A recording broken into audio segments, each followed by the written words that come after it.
GTV Bangla.24 সত্যের সন্ধানে অবিরাম।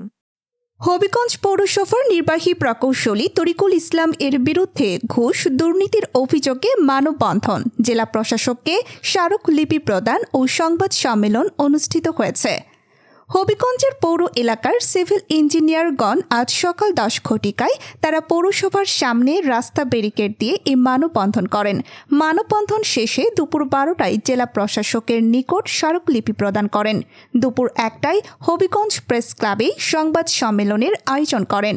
এ সময় বক্তারা জানান, পৌরসভার নির্বাহী প্রকৌশলী তরিকুল ইসলাম দীর্ঘদিন যাবৎ হবিগঞ্জ পৌর এলাকায় বাড়ি নির্মাণ করার জন্য আবেদনকারীদের নিকট থেকে উৎকোচ ছাড়া ফাইল প্রসেস করেন না, সেই সাথে সিভিল ইঞ্জিনিয়ারদের সাথেও করেন দুর্ব্যবহার।